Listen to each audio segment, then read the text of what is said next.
자, 무연고 사망자 3년 만에 약 2배가량 늘었다고 합니다. 마지막 죽음을 존엄하게 마무리할 권리가 공평하게 주어지지 않습니다.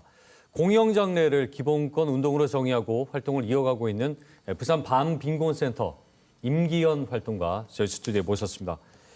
예, 어서 오십시오. 반갑습니다. 예, 고독사, 이 무연고사 점점 늘고 있는데 통상적으로는 우리가 고령자로 많이 알고 있는데 꼭 그런 것만은 아니라고요? 예, 지금 현재 보건복지부에서 실태 조사한 결과를 보면 고독사 중에 가장 많은 비중을 차지하는 분들이 연령대가 50대, 60대, 52%에 해당된다고 합니다. 그리고 그 중에서 또 20, 30대가 약 6.3%에서 8.4%로 굉장히 많은 부분을 좀 차지하고 있죠. 그러니까 연령대가 고령자에 해당되는 것만은 아니다라는 부분이고요. 네네. 저희들이 이제 작년 8월경에 사하구에서 부고가 올라왔습니다. 공영장례 부고. 저희들이 부고가 올라오면 제일 관심을 가지는 부분이 고인의 태어난 연도, 그러니까 연령대를 이제 보는 것이죠.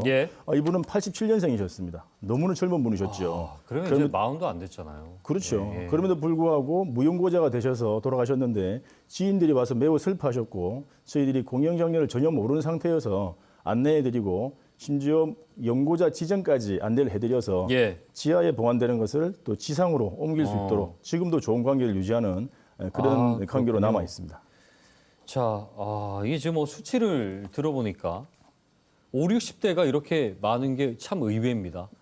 더 이제 고령되지 않을까라는 생각도 들었었는데 또 20대가 이렇게 많은 것도 문제고요. 물론 이제 1인 가구가 계속 느니까 이런 문제가 생기는 거 아니겠습니까? 맞습니다. 그래서 공영장례 제도도 꾸준히 논의되고 또 이 공영장례를 기본권 운동으로 정의를 하고 계세요. 이걸 어떤 의미로 좀 저희가 받아들이면 될까요? 우선 그 기본권 운동, 저희들은 공영장례라고만 하지 않고 공영장례 운동이라고 말을 하고 있습니다. 기본권 운동이라는 것이죠. 이 이야기를 하려면 국가와 시민의 관계에서 한번 출발을 해보는 게 좋을 것 같습니다. 국가라는 것은 결국 국민 또는 시민들이 본인들의 우리들의 안녕한 삶, 안정적인 삶 또는 인간적인 삶을 보장받기 위해서 만든 것이죠. 그래서 헌법이라는 것을 매개로 해서 사회적인 계약을 체결하고 있다라고 볼 수 있겠습니다. 그 속에 이제 우리 개인적인 삶에 대한 부분은 가장 관련되어 있는 부분이 기본권이라고 명시가 되어 있고 그 중에서도 사람답게 살 수 있는 권리가 모든 시민에게 있다라고 하는 사회권과 연결되어 있다라고 저희들은 보고 있습니다. 다시 말하면 삶과 죽음은 연결되어 있는 것이죠.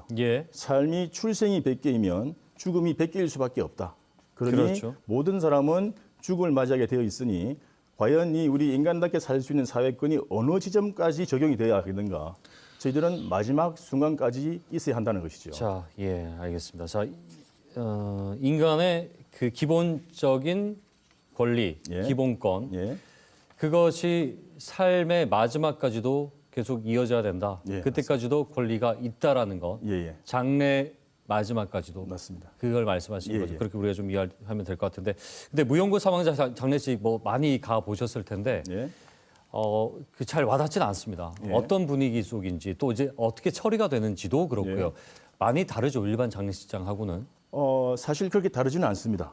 일반적으로 그렇게 생각이 되어지지만 일반인과 똑같다. 그런데 여전히 무연고자라는 것 때문에 차별 아닌 차별을 받고 있는 그런 부분이 있을 수 있는 것이죠. 한마디로 말하면 부고를 올려줄 사람이 없습니다. 무연고자니까. 와서 조문할 사람이 없습니다. 무연고자니까. 그래서 상주가 이제 장례업체가 대리상주가 되는 것이죠. 물론 일반 시민들이 이웃들이 신청을 해서 장례 주관자가 될 수도 있습니다. 그것이 더 이제 정확한 공영장례의 의미인 것이죠. 그래서 현장에 가면 이제 늘 조문객이 없는 상태이다 보니 아무래도 함부로 좀 달해지는 경우가 가끔씩은 있습니다. 심지어 심한 곳에서는 장례 일정이 이미 정해졌음에도 불구하고 마음대로 옮겨버리는 사례도 있었죠. 다른 손님을 받기 위한 것이었습니다. 상주가 있었고 가족이 있었다고 한다면 결코 일어날 수 없는 일이죠. 물론 그러한 일들은 이제 다 조치가 잘 되어서 지금은 일어나지 않고 있고요. 오히려 더 잘하고 있는 업체들이 있다는 것이죠. 더 잘하고 있는 지자체도 있다는 것이죠. 예를 들면 영도구에 두 곳의 장례식장이 있는데요.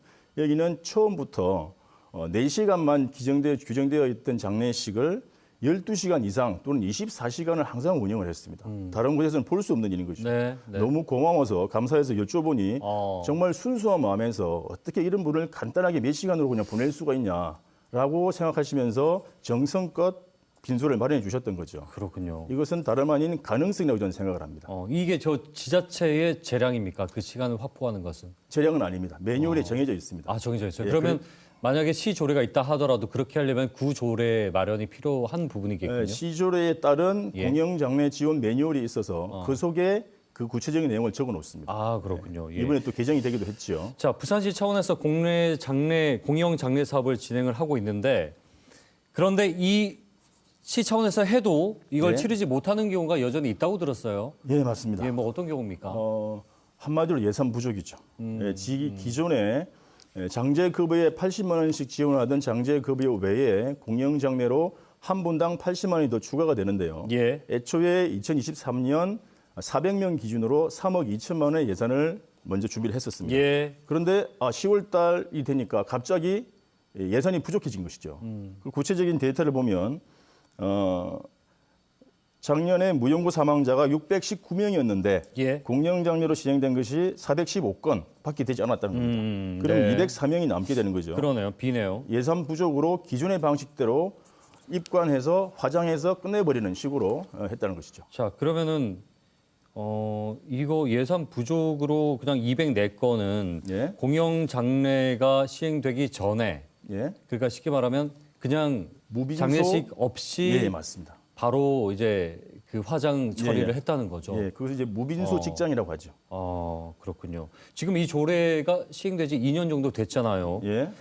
어떻습니까? 지금 이 취지를 제대로 살리기 위해서 방금 예산도 말씀하셨지만 예. 어떤 부분의 변화가 가장 필요하다고 보시는지? 예, 저희들이 그동안에 많은 그 빈소 조문단 활동을 하면서 많은 부분이 바뀌었습니다. 부고란도 만들어졌고 게시한 시간도 정해졌고 또 매뉴얼을 좀 바꾸기도 했고요. 예. 아쉬운 부분도 여전히 있지만 가장 중요한 것은 조례 12조에 있는 공영장례 상담지원센터를 실제로 운영하는 것입니다. 이 모든 업무를 지자체에 담당하는 공무원에게 맡겨놓을 것이 아니라 예.